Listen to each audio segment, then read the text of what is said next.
Ni wazi kwamba joto linaongezeka, linapanda kwenye eneo lile la Mashariki ya Kati, na hii ni kufuatia kwa ripoti zinazoendelea kutolewa kwa maandalizi yale ambayo yanasadikika yanafanyika, ama kwa mwendelezo wa maandalizi yanayofanywa na taifa la Marekani kutaka kuishambulia Iran.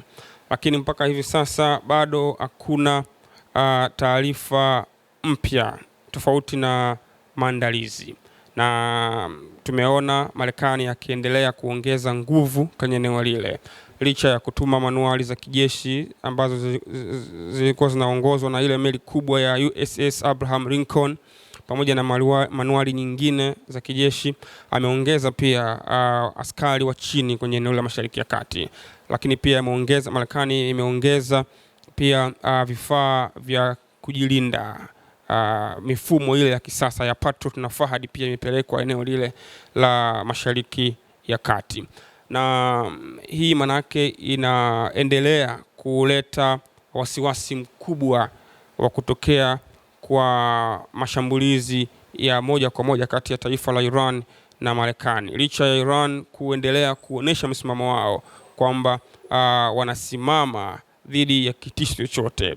Ingawa Rais Trump hivi karibuni ameripotiwa akisema amepokea barua kadhaa kutoka Tehran zikitaka mataifa haya mawili yafanye mazungumzo, lakini tumeona msemaji wa serikali ya Iran Ismail Baghani akikanusha kuwepo kwa taarifa hizo. Iran imeendelea kusimamia msimamo wake na hawajaona tija ya kwenda kwenye mazungumzo. Kwa hivyo kwa ujumla, maana yake tunakwenda kwenye kilele kikubwa cha tishio na wasiwasi kwenye eneo lile la Mashariki ya Kati. Na utakumbuka pia tulimsikia tarehe 28, tulimsikia mwezi huu, maana jana tulimsikia waziri wa mashauri ya kigeni Marco Rubio akizungumza kwamba mechanism za kuondoa regime change Iran, kufanya mabadiliko ya kiutawala Iran ni tofauti na mekanizmu ambazo zilitumika hapo awali, hasa akilinganisha na mekanizmu iliyotumika kule Venezuela kwa Nicolas Maduro.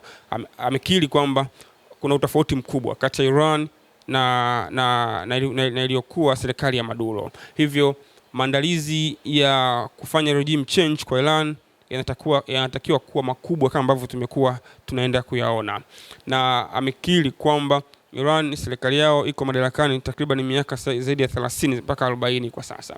Kwa hivyo kuna ukakasi, kuna ugumu mkubwa wa kufanya regime change, lakini kauli kama hizi zinatoka kwenye viongozi wa serikali ni kauli ambazo hakika ni za kustaajabisha.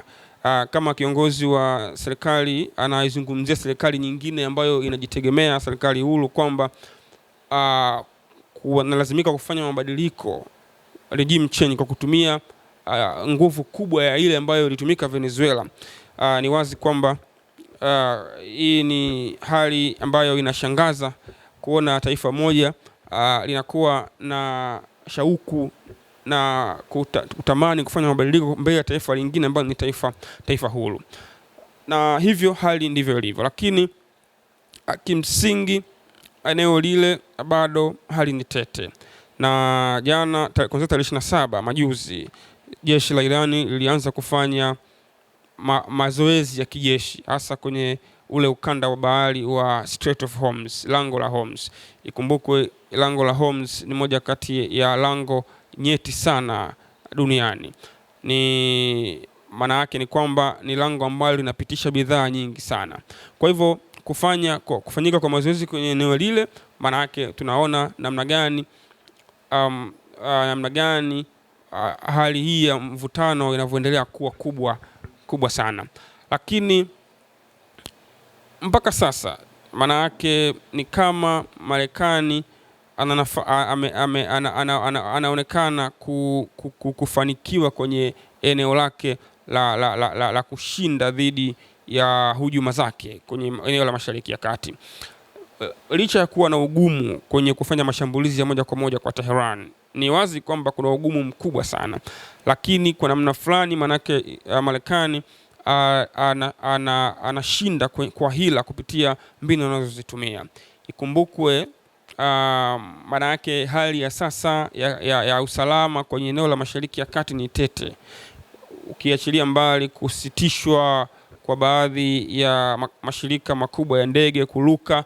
Maana yake unazungumzia tayari uchumi eneo la Mashariki ya Kati umepungua, lakini pia kuwepo kwa tishio hili maana yake kuna athiri hata mustakabali wa wawekezaji kwenye nchi ya Iran. Maana yake tayari hali ya wawekezaji ambao pengine walitakiwa kwenda Tehran ama wapo Tehran, maana yake watatakiwa sasa kuondoka kulingana na kitisho hiki. Sasa hivi maana yake tayari Iran anaingia kwenye athari kwa namna moja ama nyingine.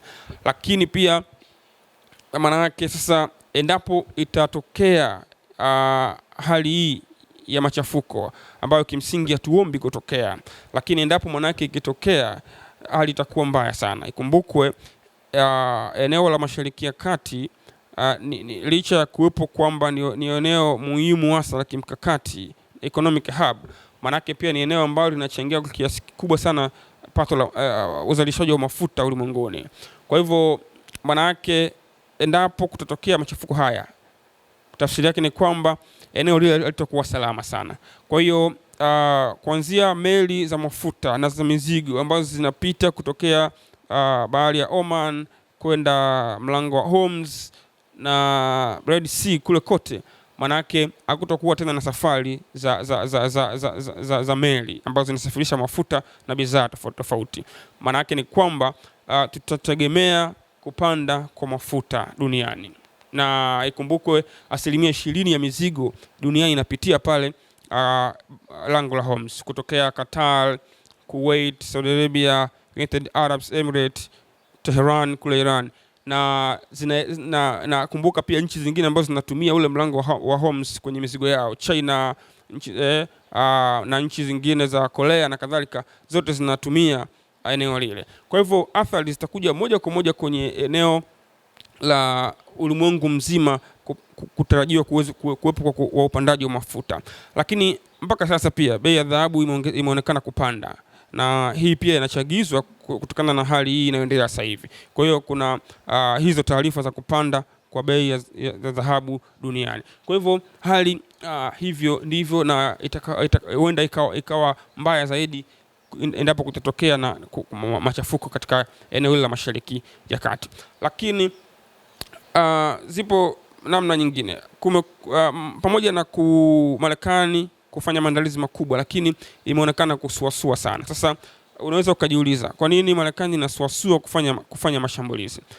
Ni ukweli kwamba kama alivyosema Marco Rubio, mechanism ya Iran ni tofauti na mechanism ambayo ilitumika kwenye maeneo mengine. Na ukumbuke Iran hivi karibuni ilizindua bomu lake la masafa marefu, long range missile, ballistic missiles, ambalo lina uwezo wa kuruka takriban kilomita 10,000 mpaka 12,000. Manake na lilifanywa majaribio kutokea Tehran kuelekea eneo kuelekea katika nchi ya Urusi, na inasemekana majaribio yale yalifanikiwa kwa kiwango kikubwa sana. Lakini manake hilo long range ballistic missiles ambalo limezinduliwa pale Tehran, ambalo lina uwezo wa kuruka zaidi ya kilomita 12,000, manake tafsiri yake lina uwezo wa kusafiri kutokea Tehran kwenda mpaka pwani ya kaskazini kule Marekani, katika miji ya New York, New Jersey, Virginia, North and South Carolina. Kwa hivyo nayo hii pia inaonekana kuwa ni tishio kwa taifa la Marekani. Kwa hivyo tayari Iran ni taifa ambalo limejipambanua kwa kiasi kikubwa sana. Kwa hivyo hali halisi sasa hivi Mashariki ya Kati ndio hiyo. Hakuna matukio mengine ya mashambulizi ambayo yameripotiwa mpaka sasa, lakini joto limekuwa kubwa na hatuombei kutokea kwa machafuko hakika. Zaidi tunatamani kuona juhudi za kidiplomasia zikichukua nafasi ili kumaliza hii hali, kwa sababu ikitokea manake itaathiri eneo zima la dunia. Lakini zipo taarifa za China ambazo zinasemekana kwamba kiongozi mkubwa wa Iran Ayatollah Ali Khamenei amesafiri kuelekea kwenye mji wa Qom, mji wa Qom kwa kule Iran ni mji miongoni mwa miji ya kale sana, ambako ndiko ambako kunafanyika zile ibada kubwa, na inasemekana mara nyingi katika ule mji wa Qom ndiko kuna msikiti mkubwa ambao Ayatullah Ali Khamenei waga anakwenda kufanya ibada katika kipindi ambacho anataka kuchukua maamuzi magumu sana. Kwa hivyo maana yake tutegemee lolote linaweza likatokea kwa kipindi hiki katika hali hii ya mzozo, lakini Iran wameshaonya kwamba wako tayari kwa mazungumzo, lakini pia wako tayari kwa vita, kwa maana wamejiandaa kwa namna yoyote ile. Na tayari taarifa kutoka kwenye nchi jirani za Saudi Arabia, Qatar zimeonekana kutoa matamko ya kutoruhusu anga lake au bahari yake kutumika na Marekani kufanya mashambulizi kule Tehran, na hii ni kufuatia kitisho cha Iran kwamba nchi yote eneo la Mashariki ya Kati endapo itasaidia Marekani kwa aidha kupitia anga ama bahari, basi watakumbana na zahama kubwa sana. Kwa hivyo hali mpaka sasa iko hivyo, hakuna tukio lolote la mashambulizi ambayo limetokea mpaka sasa, lakini tension iko juu sana, na ni matumaini yetu kwamba hali hii itakwenda kutamatika katika misingi ya kidiplomasia na si kwenda kuingia katika machafuko. Ninakushukuru sana kwa muda wako na nikutakie siku nzuri. Asante sana.